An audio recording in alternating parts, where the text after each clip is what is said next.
আসছে হিন্দু ধর্মাবলম্বীদের সবচেয়ে বড় ধর্মীয় উৎসব শারদীয় দুর্গাপূজা। শরতের নির্মল নীল আকাশ, প্রকৃতির সবুজের সমারোহে সাদা কাশফুল, শিউলির মন ভোলানো সুগন্ধ, ঢাকের বাদ্য আর প্রতিমা তৈরিতে কারিগর ব্যস্ততা জানান দিচ্ছে দেবী দুর্গার আগমনী বার্তা। ঢাকাসহ সারা বাংলাদেশে শারদীয় দুর্গোৎসব উদযাপনে পুরো দমে প্রতিমা তৈরিতে কাজ শুরু করেছে মৃৎশিল্পীরা।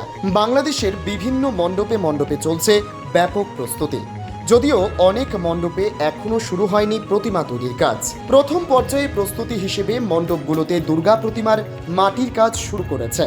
দুর্গা প্রতিমা ছাড়াও মণ্ডপের জন্য তৈরি করা হচ্ছে লক্ষ্মী, সরস্বতী, কার্তিক, গণেশ, অসুর, সিংহ, মহিষ, পেঁচা, হাঁস, সর্পসহ প্রায় 12টি প্রতিমা। শেষ পর্যায়ে মূর্তিতে রং তুলির আঁচড়ের কাজ চলবে। এদিকে আসন্ন দুর্গাপুজোয় আইন শৃঙ্খলা পরিস্থিতি স্বাভাবিক রাখতে মাঠ প্রশাসন ও আইন শৃঙ্খলা বাহিনীর জন্য বেশ কিছু নির্দেশনা জারি করেছে বাংলাদেশের অন্তর্বর্তী সরকার। এই উৎসবকে ঘিরে সম্ভাব্য সব নাশকতা ঠেকাতে ও সামগ্রিক আইন শৃঙ্খলা পরিস্থিতি নিয়ন্ত্রণে রাখতে বুধবার বিশেষ সভা স্বরাষ্ট্র মন্ত্রণালয়ে অনুষ্ঠিত হয়েছে। এই সভা থেকে পুজোকে শান্তিপূর্ণ রাখতে 18 দফা নির্দেশনা দেওয়া হয়েছে। উক্ত সভায় 8 বিভাগের কমিশনার, পুলিশ কমিশনার, ডিআইজি, জেলা প্রশাসক ও পুলিশ সুপাররা অংশ নেন। এছাড়া সচিবালয় থেকে স্বরাষ্ট্র উপদেষ্টা লে জেনারেল মোহাম্মদ জাহাঙ্গীর আলম এবং মন্ত্রণালয়ের সিনিয়র সচিব নাসিমুল গনি উপস্থিত ছিলেন।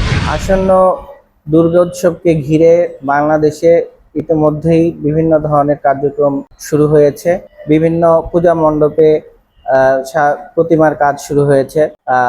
এর ভিতরেই বাংলাদেশের অন্তর্বর্তী সরকার পুজো উৎসবকে ঘিরে বেশ কিছু নির্দেশনা দিয়েছে প্রশাসনকে, এবং 18টি নির্দেশনার মাধ্যমে এই আইন শৃঙ্খলা ঠিক রাখতে তারা কঠোর পদক্ষেপ নিয়েছে, এবং এই ব্যাপারে সরকার অত্যন্ত বদ্ধপরিকর যে কোনো উপায়ে আইন শৃঙ্খলাকে ঠিক রাখতে হবে, বিশেষ করে পুজোর সময় যেন কারো কোনো সমস্যা না হয়। এই উপলক্ষে গত বুধবার একটি মিটিং হয়েছে।